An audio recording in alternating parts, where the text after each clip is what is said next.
বিসমিল্লাহ আলহামদুলিল্লাহ আউযুবিল্লাহি মিনাশ শাইতানির রাজিম বিসমিল্লাহির রহমানির রহিম। সুপ্রিয় দেশবাসী, আজকে জানেন পবিত্র জুম্মার দিন, প্রথম বৎসরের প্রথম জুম্মার নামাজ আদায় করে আমি আপনাদের সাথে একটা কথা বলার জন্য এসেছি। আমার দেমাগ থেকে, আমার চিন্তাধারা থেকে, আমার মন ও মস্তিষ্ক থেকে যে জ্ঞানটা এসেছে বা যে তথ্যটা এসেছে, আমি সেটা আপনাদের সাথে শেয়ার করতে চাই।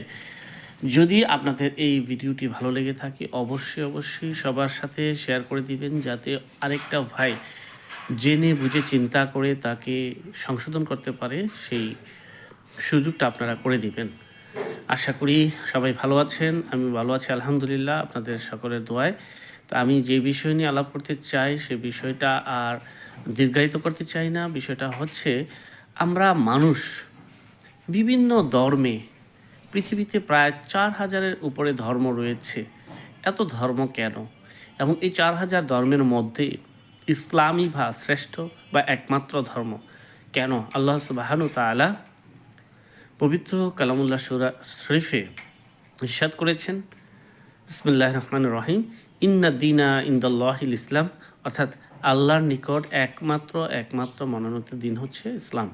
অর্থাৎ ইসলাম হচ্ছে নিজের ইচ্ছাকে আল্লাহর কাছে সঁপে দেওয়া বা আত্মসমর্পণ করা, আল্লাহর একত্ববাদে কাউকে শরিক না করা।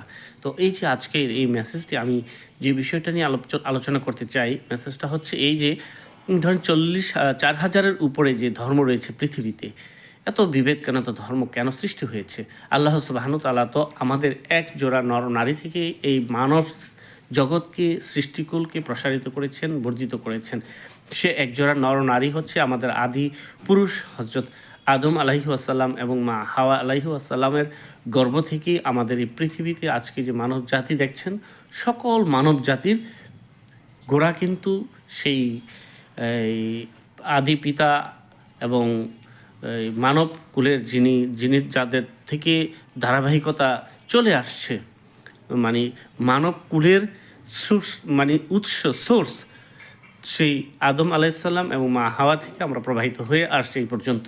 তাহলে আমাদের মধ্যে কেন, আদম সন্তানদের মধ্যে কেন এতগুলো ধর্ম সৃষ্টি হলো? আল্লাহ সুবহানাহু তাআলা যখন আদম এবং মা হাওয়া আলাইসাল্লামকে পৃথিবীতে পাঠিয়েছেন, কেন পাঠিয়েছেন তার পরের ইতিহাস, আগের ইতিহাসটা তো আপনারা অবশ্যই জানেন। হযরত আদম আলাইসাল্লাম এবং মা হাওয়া আলাইসাল্লামকে সৃষ্টির পর জান্নাতে তাদেরকে বসবাস করতে দিয়েছিলেন। সেই জান্নাতে অভিশপ্ত ইবলিস, যিনি আল্লাহ সুবহানাহু তাআলার আদেশকে অমান্য করে অভিশপ্ত ইবলিসে পরিণত হয়েছিল, সেই